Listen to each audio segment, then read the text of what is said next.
The emergency klaxon screamed through the observation deck of the Karithian dreadnought, and Commander Vexus felt his 3 stomachs drop simultaneously.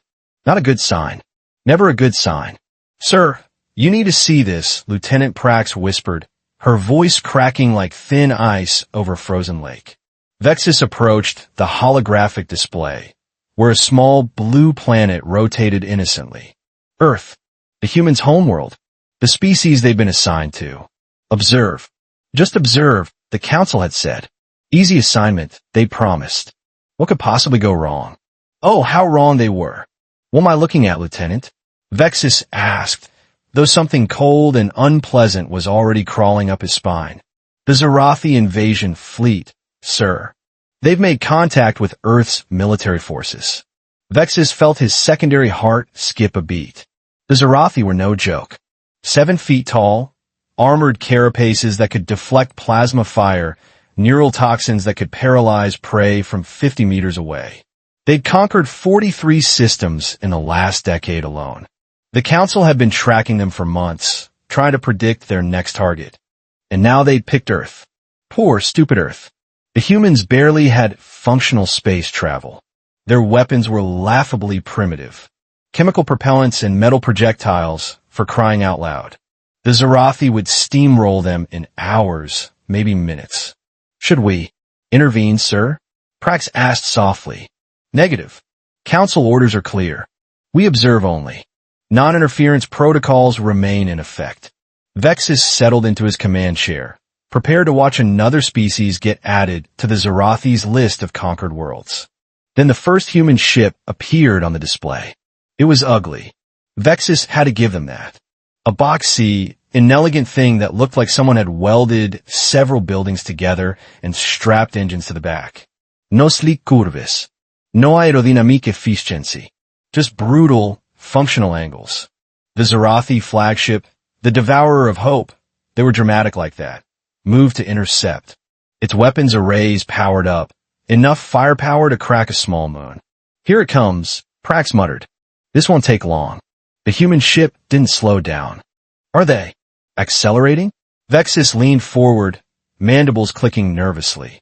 The human vessel was indeed picking up speed, directly toward the Zerathi flagship. The distance closed, 5,000 kilometers for 1,000, 3,000. "They're going to ram it," Prax shrieked. The Zerathi must have realized it too, because the Devourer of Hope tried to bank hard to starboard. Too slow. The human ship, still accelerating, adjusted course with surprising agility for something so ungainly. Impact. The human vessel struck the Zerathi flagship at approximately 15% light speed, right in the command section. The explosion was, well, spectacular didn't quite cover it. Both ships became rapidly expanding clouds of superheated debris. Vexus stared. His mouth hung open. Several of his crew members made distressed, chittering sounds. Did they just? Prax couldn't finish the sentence. They used their own ship as a kinetic weapon, Vexus said slowly, his brain struggling to process what his eyes had just witnessed. They turned themselves into a missile. But their crew, they must have known. Oh, they knew. Vexus pulled up the communication logs. Human military channels were buzzing with activity. He activated the translation matrix. A gruff, human voice crackled through. Tango 7 acknowledging ramming vector. "It's been an honor, Command. Tell my wife I love her. Initiating final acceleration now." Another voice, younger. "All personnel have reached escape pods. Captain Davis refuses to evacuate. He's saluting, sir." "Understood, Tango 7. Godspeed." Vexus felt something uncomfortable twist in his chest. These creatures had just deliberately, calmly, calculatedly thrown away their lives and their ship to destroy a single enemy vessel. No hesitation, no panique. Just cold, terrifying resolve. The Zerathi fleet, probably experiencing similar shock, hung motionless for approximately 14 seconds. Then the rest of the human fleet arrived. Vexus had seen military formations before. Neat, orderly patterns designed for optimal firing solutions and defensive coverage. The humans. didn't do that. They came in scattered, chaotic, from a dozen different vectors at once. No pattern. No predictable formation. Complete tactical insanity. They're everywhere. Prax yelped, trying to track the wildly maneuvering human ships on her instruments. The Zerathi opened fire, plasma bolts and particle beams lancing through space. Several human ships exploded immediately, torn apart by superior firepower. But the others?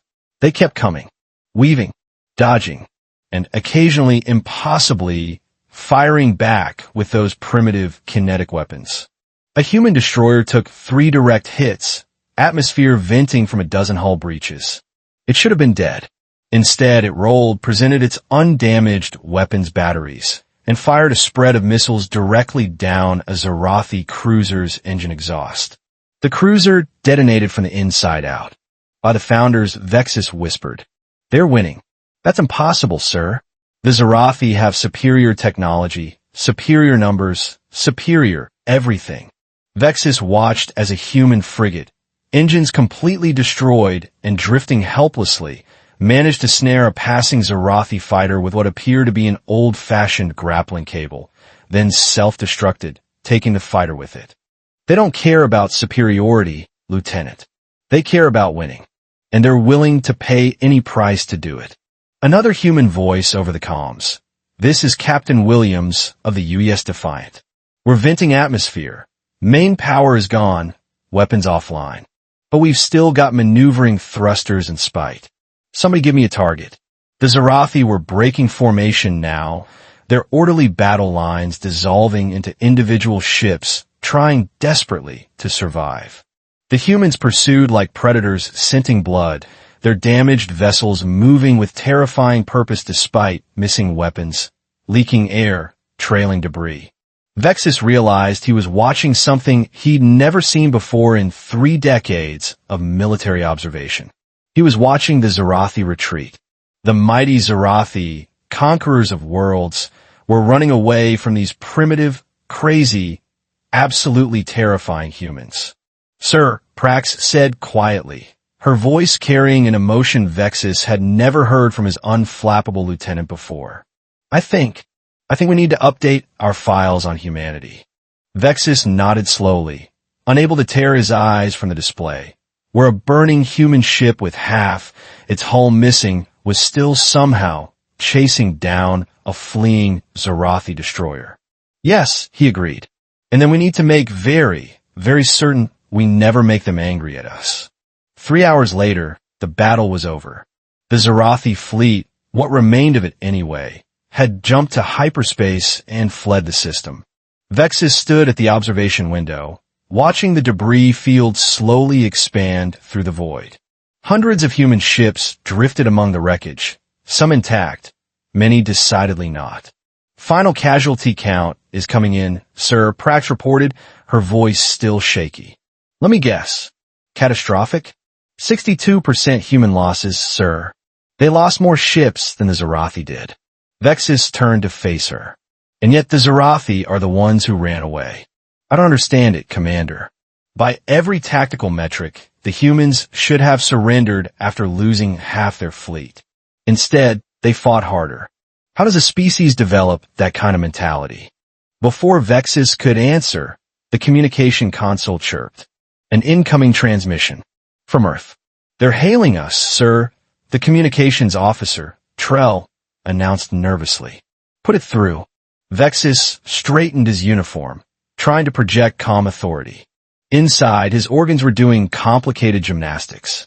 The holographic display shimmered, and a human face appeared. Male, middle-aged, with short gray hair and eyes that looked like they'd seen too much. A name tag identified him as Admiral Marcus Grant. "Karithian vessel," the human said, his voice surprisingly calm for someone whose fleet had just been shredded. "This is Admiral Grant of the United Earth Space Force. We've been monitoring your position for the past 6 months. You want to explain what you're doing in our system?" Vexus swallowed hard. Lying seemed inadvisable to a species that apparently considered suicide ramming a valid tactical option. "Admiral Grant, I am Commander Vexus of the Karithian Observation Corps. We have been studying your world under strict non-interference protocols. Non interference. Grant's expression didn't change, but something dangerous flickered in those eyes. So you just watched while an alien armada showed up to invade Earth? Our orders were explicit, Admiral. We are forbidden from intervening in local conflicts. Local conflicts? Grant laughed, though there was no humor in it. Is that what you call an extinction-level threat? Prax leaned toward Vexus and whispered urgently, Sir, his bio readings indicate elevated stress hormones and increased heart rate. I think he's angry. I can see that, Lieutenant, Vexus hissed back. Grant continued, Well, Commander Vexus, let me explain something about humans. We don't like being watched. We especially don't like being watched by people who sit on their hands while we fight for our survival. So here's what's going to happen. You're going to share everything you know about the Zerathi. Their fleet positions, their technology, their homeworld. Everything. Admiral, I cannot simply hand over classified council intelligence to an unaffiliated species. The regulations are quite clear about this sort of thing. The regulations. Grant leaned forward, and Vexus instinctively took a step back, even though the human was just a hologram. You know what happened to the last person who told me about regulations while my people were dying? I had him transferred to waste reclamation duty on Mars. It's very cold on Mars, Commander. Lots of regulations about proper waste disposal, too. Trell made a small squeaking sound. However, Vexus said quickly, his mind racing, I suppose given the circumstances, a cultural exchange would be appropriate to promote better understanding between our peoples. Cultural exchange, right? Grant's expression softened slightly. I'm glad we understand each other. Perfectly, Admiral. If I may ask, though, how did you? Your tactics were unlike anything in our military databases. The ramming attack, the chaotic assault patterns, the refusal to retreat despite overwhelming casualties. What kind of military doctrine produces such behavior? Grant was quiet for a moment. When he spoke, his voice was softer, almost sad. It's not doctrine, Commander. It's desperation. Earth is all we have. One planet, one species, one shot at survival. The Zerathi wanted to take that from us. So we did what humans have always done when cornered. We fought with everything we had, including ourselves if necessary. But the cost is acceptable if it means Earth survives. Grant glanced off-screen at something. Every person in that fleet volunteered, Commander. They knew the odds. They went anyway because someone had to, because home was worth dying for. Vexus felt his worldview tilting dangerously. The Karithian Empire had never fought a war on its own soil, never faced existential threat.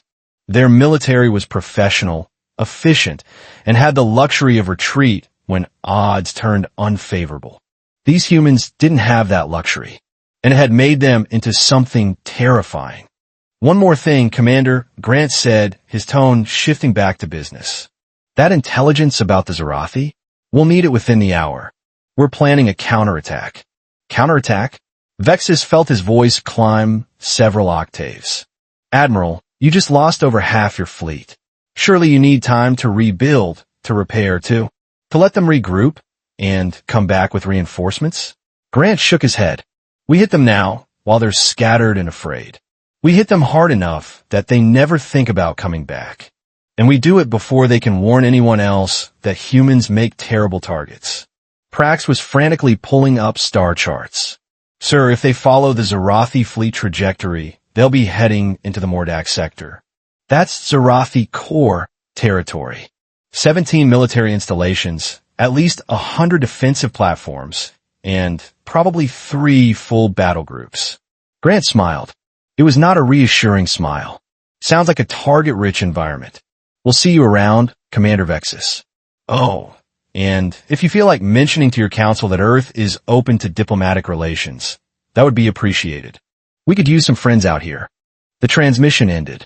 Vexus stood motionless for a full 30 seconds. Sir? Prax ventured carefully. What do we do?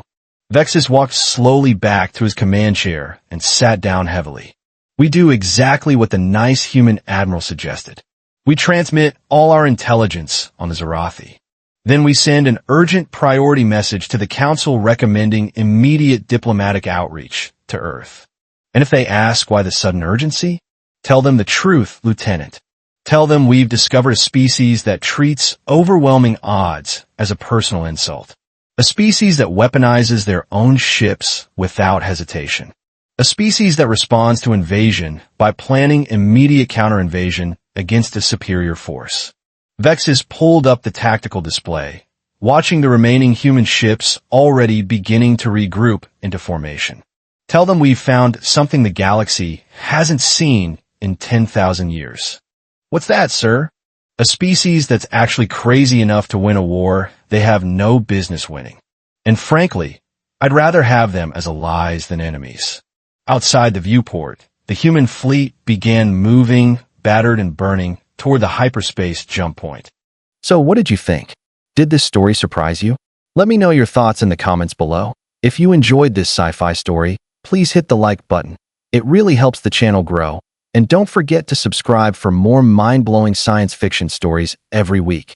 Turn on the notification bell so you never miss an upload. Thanks for watching, and I'll see you in the next story.